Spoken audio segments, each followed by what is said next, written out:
So I had a discussion principles basically, and I found that if you are conservative, you need to have principles. Let's take a look at its means. It was a thought in a discussion that basically we shouldn't hate. We shouldn't hate people because hate isn't. Well, I made a case that hate is a great motivator against evil. Basically, it's in our nature. We love something, we hate its opposite. That's a very Molyneuxian thought. So, if we don't hate something, then that's a perfectly good option. However, we have to make some consequences for it. Let's say you disagree with actions of some person. So you have two possibilities at that moment. Either you respect that person or you don't respect that person. If that person is respectable, that person is, he or she knows what he or she is doing and wants to do it. If you can acknowledge that, you can respect that person. And if that person does something that you disapprove of, then you will hate that person, basically. So this is how you treat the real proper adults. And of course all the other adults. However, there is a class of people that you do not have to respect. For example, children, or when it comes to political questions like immigration, also most of women.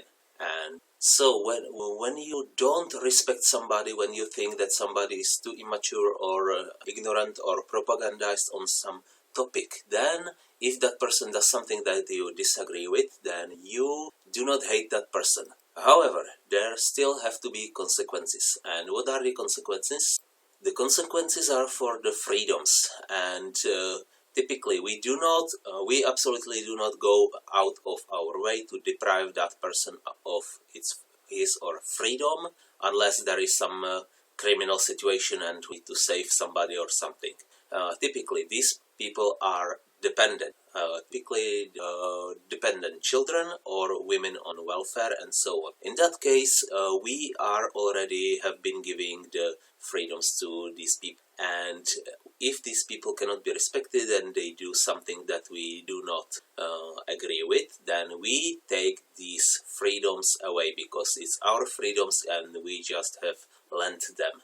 And so the scenario that we absolutely want to avoid is somebody pretends to be rational, respectable, self-confident, goal-oriented, and responsible for their behavior.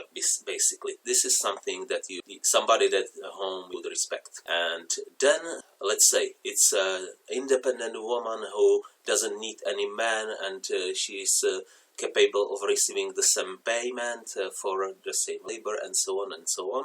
And then suddenly that woman gets pregnant, the man is badly chosen, so he runs away, and she suddenly needs our help from and if we don't give her our money, it's patriarchy and misogyny and so on. And it's the same person. So this is somebody whom you absolutely cannot respect, but she can play the both sides of the equation and get her way. No matter what, she can be an independent woman and strong independent woman and a dependent at the same, basically the same person. This is something that we absolutely want to avoid if we are conservatives, or better yet, conservative philosophers. Because I mentioned principles in the beginning, because principles mean consequences. You can do whatever you want, but whatever you do has consequences. You get what have you earned. You do not get what earn. Even children pay for what they do with the loss of, not giving them some freedoms in the first place. And the person that gave me this idea was a Christian, young man, Christian, and he was on the side that we shouldn't hate some bad people because it's not productive, but he did not add this second side of the equation. We need to take away our freedoms and money and resources that we gave them previously.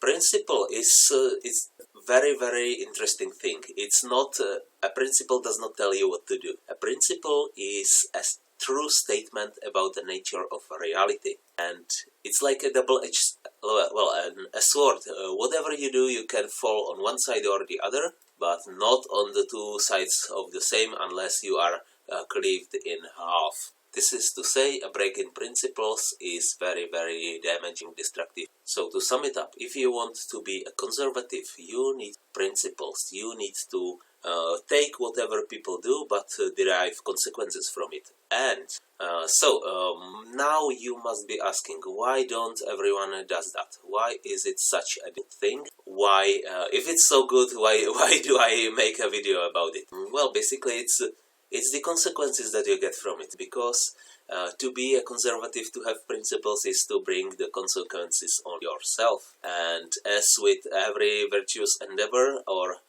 dieting, exercise, or philosophy therapy, first you get the bad, unpleasant consequences. First you get the pain, and in the future you get the gain. In this case, the pain here is disapproval from weak and politically correct people, from dependent people, the people with potentially bad conscience, if you shine the light of principles onto where their conscience is supposed to be. This is the white man's burden, I call it, because this is how any civilization is built, how is it maintained, and it's a lot of pain. So if you are looking for some meaning in your life to make the world better, I suggest you be a conservative. Have a principle, a few, but do not be surprised if you get Socratized out of the Athens. And now I remember the point of it all, just a little remark. I have mentioned principles, and you surely noticed that principles are the basic requirement for causality. Principles don't tell us what to do, but they are the only way to get from here to somewhere else. Without principles, you are if you don't have a compass and you are in complete fog or dark, then you will probably run in circles. You will get exactly to the same part where you got, because things like printing money have a way of ending up in the same place, which is total and complete destruction. But if you have principles, then principles somehow they push the world forward. They build the civilization, and they make it permanently sustainable. They make sure that you will stay on the straight and narrow path, because you get good consequences for good behavior and bad consequences for bad behavior. So you will generally choose good behavior. It's a little technical remark, but it's the only way how to not repeat the old historical mistakes. At this point, I genuinely don't know what are the unprincipled people doing. I stopped being able to understand them. I cover my face in horror and desperate laughter when I hear the modern news, but this is not something I would. Their thinking and behavior and speech is not consistent itself in the past and the present and itself.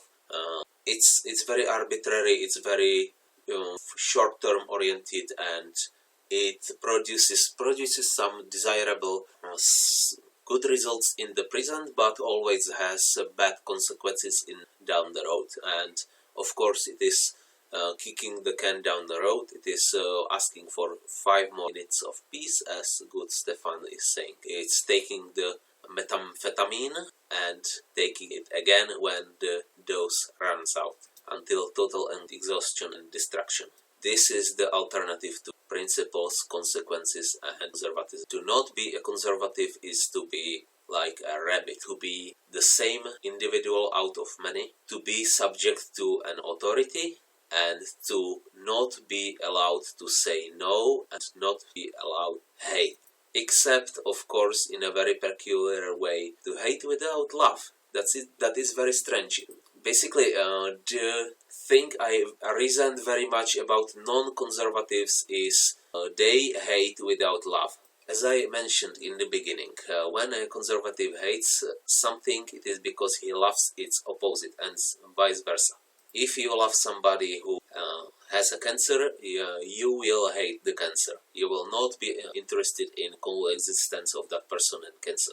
You will be trying to destroy the cancer because you love that person.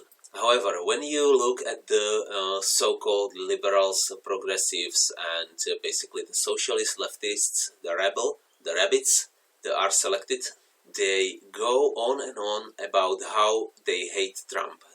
Trump is this terrible person, this psychopath, this lecherous old man and playboy, and literally Hitler. But I have so far never heard of them what or who do they love. I don't hear them loving Bernie Sanders, not since he endorsed Hillary Clinton or since he retired to his beach house. I do not hear them loving or appreciating the person of Hillary Clinton or Barack Obama. Really, I don't hear any fondness about it. I hear a lot from leftists about reaching out to us with understanding because we are these sad and damaged people who are basically Nazis, and some compassion and love and understanding. But they love, quote unquote, us in an abstract. They do not know me or you or any other people. The only conservative person they know, really, is Donald Trump. You can only love or hate something that you know, and they hate what they know. Well, this speech would not be complete without the Ayn Rand's definition of love, which is the involuntary response to virtue if you are virtuous. So I would have to assume that the leftists are not virtuous, otherwise they would be able to love somebody or something that they know. If they are vicious, then they can of course hate, but they cannot love. If you are virtuous, you will love something, you will love virtue, and you will hate opposite. So this is another price of being a conservative and philosophical. You are actually able to love. Well, surely many of the leftists or associated love somebody, but as they are not very virtuous or not at all, their love is not very strong, and this is reflected in their relationships, in their high rate of single motherhood, in their divorces, or not finding a partner at an appropriate age or a number.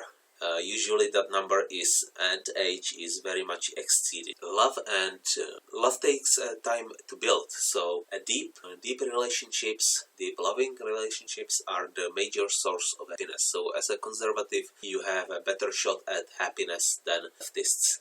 So thank you for your attention. I would love all kinds of questions, commentaries, or messages. I don't think I will get any at this point because it's basically just me thoughts down. I'm not up to show a podcast yet, but I don't want these thoughts to be lost. I love podcasts, and I believe that stuff worth listening to is very rare, and I would like to enrich your podcast feeds or whatever devices. Have a nice day.